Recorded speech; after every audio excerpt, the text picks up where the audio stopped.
Mes lèvres avaient soif de la tendresse humaine. Je voulais la douceur de ce vin généreux, fait des fruits les plus beaux du terrestre domaine où nous passons, brûlés du désir d'être heureux. Mais je n'ai pas reçu la parole de vie que j'attendais de ceux qui suivaient mon chemin. Seule, désespérée, ardente, inassouvie, j'ai défailli sous les morsures de la faim. Nulle âme n'est venue apporter à mon âme tout l'infini d'amour qu'il nous faut pour remplir la courte immensité de ce tragique drame. Un long devoir, à peine un jour pour l'accomplir. Et pourtant nous vivons séparés, solitaires. Un abîme se creuse à chacun de nos pas, nous demandons du pain, on nous donne des pierres. Et l'être le plus cher, un jour, ne répond pas.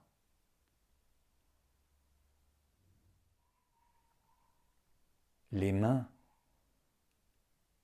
les chères mains pieusement aimées, dont le travail faisait mon avenir si beau, ont laissé retomber pour toujours refermer sur mon âme d'enfant la pierre d'un tombeau.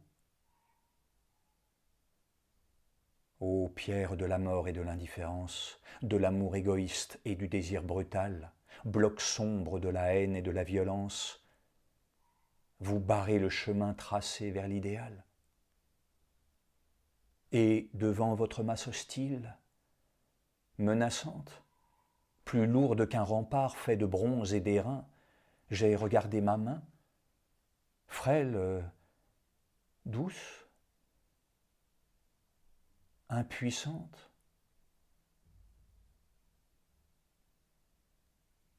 J'ai compris qu'à ce mur, je l'userais en vain. Et parce que j'avais un cœur tendre et sauvage, silencieusement, sur mon bras replié, j'ai su cacher les pleurs qui baignaient mon visage. Pour un peu de secours, je n'ai point supplié. Je me suis relevé. Entre ces blocs de pierre, j'ai dit, je resterai seul avec ma douleur. Nul être n'entendra mes regrets, mes prières. Je ne frapperai plus à la porte d'un cœur. Mais je saurai bâtir, avec ce granit sombre, la tranquille maison où je viendrai m'asseoir lorsque le crépuscule, avec sa robe d'ombre, rôde comme un voleur embusqué dans le soir. Là, je ne craindrai plus les vents et les orages. Mon foyer restera brûlant malgré l'hiver. Je verrai se tourner vers moi de doux visages. Mon amour grandira de ce que j'ai souffert. À l'ombre de tes murs, j'abriterai mon rêve. Ô ma chère maison. Et sur ton seuil où meurt tout bruit, comme le flot des vagues sur la grève, se brisera la voix de l'humaine rumeur. Et je m'attarderai sur la blanche terrasse où la lune s'effeuille en pétales d'argent. Je lirai dans l'azur pâle les mots que trace en traits de feu le Père au sourire indulgent. Et le calme des nuits tombera sur le faîte de ma maison tranquille, aux lourds murs de granit, qui, debout, sur le cœur rouge de la tempête, élèvera sa tour fière vers le zénith. Et c'est de là qu'un soir, à l'essaim des colombes qui planent en tournoyant au sommet des monts bleus, se mêlera mon vol, quand, par-delà les tombes, je boirai la lumière à la coupe des cieux.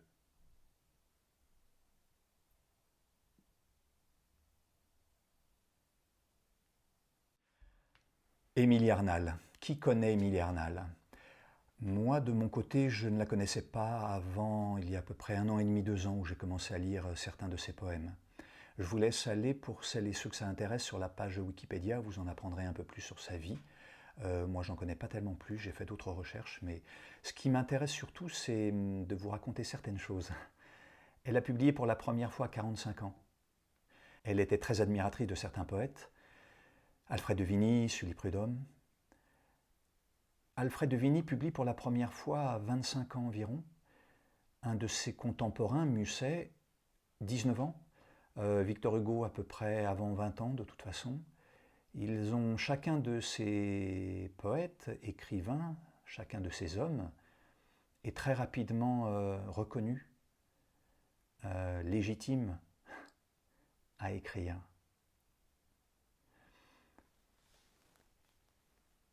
Je suis probablement influencé, en vous parlant de cela, par un ouvrage qui est majeur pour moi, qui est Une chambre à soi, de Virginia Woolf, livre sur lequel je travaille depuis pas mal de mois pour vous en enregistrer un morceau, et j'y arrive toujours pas, je galère un peu, mais ça va venir, je désespère pas, je vais y arriver. C'est un livre tellement important, à mon avis, pour la littérature, mais pour toutes les femmes et les hommes que nous sommes. Donc je suis influencé évidemment par Virginia Woolf, qui m'a fait comprendre intellectuellement, mais c'est pas forcément le plus important, mais surtout intimement, physiquement, la difficulté que c'est pour une femme d'écrire, et encore davantage pour être publiée, et peut-être encore davantage pour être reconnue, pour être légitime, sans condescendance. Je vous ai enregistré ce poème d'Émilie Arnal parce qu'il me semble condenser un certain nombre de thèmes que j'ai retrouvés dans les quelques poèmes que je connais d'elle.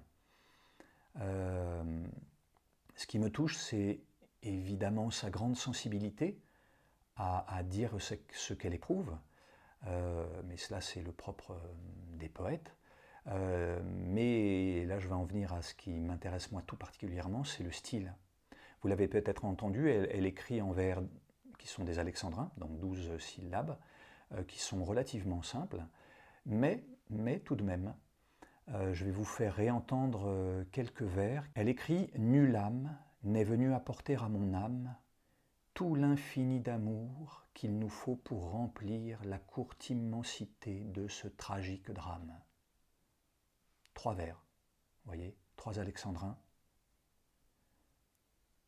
où elle condense, je trouve, une pensée extrêmement forte.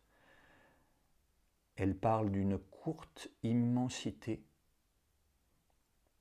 Elle va utiliser un oxymore. Je fais mon savant là un petit peu, mais ça peut vous aider à vous faire, si ce n'était pas le cas avec ma lecture, à vous faire entendre et à vous faire peut-être claquer bien dans l'oreille et en vous la force d'un adjectif qu'elle utilise avec un nom qui devrait raconter exactement l'inverse. Définition à peu près vague d'un oxymore. Elle parle d'une courte immensité. Le vers précédent, c'est « tout l'infini d'amour qu'il nous faut pour remplir la courte immensité ». Cette idée toute simple, mais tellement forte. Il nous faut beaucoup d'amour pour vivre. Résumé comme cela, ça peut paraître un peu simplet, hein, mais je vous répète le vers, les 3 vers. Nulle âme n'est venue apporter à mon âme tout l'infini d'amour qu'il nous faut pour remplir la courte immensité de ce tragique drame. Je trouve que c'est magnifiquement écrit, tout simplement. Un tout petit peu plus loin, elle parle probablement de l'être aimé, qui n'a pas répondu à son amour ou pas suffisamment longtemps. Et elle écrit « Et devant votre masse hostile, menaçante, plus lourde qu'un rempart fait de bronze et d'airain, j'ai regardé ma main, frêle, douce, impuissante, j'ai compris qu'à ce mur, je l'userai en vain. » Le titre de ce poème, c'est « Ma maison de granit ». Et là, elle écrit sur l'être aimé, elle le décrit comme une construction. Jusqu'à ce vers final, j'ai compris qu'à ce mur. Et je trouve que l'opposition entre le mur qu'est l'être aimé et la main douce, frêle, qui se révèle impuissante à réveiller, à animer ce mur par l'amour d'Emilia Arnal, là aussi je trouve que c'est magnifiquement écrit. Voilà, je vais arrêter là. Je vais continuer à travailler sur Virginia Woolf. J'aimerais vraiment le partager avec vous. Et puis, je vous souhaite le meilleur à toutes et à tous et je vous dis à tout bientôt. Salut.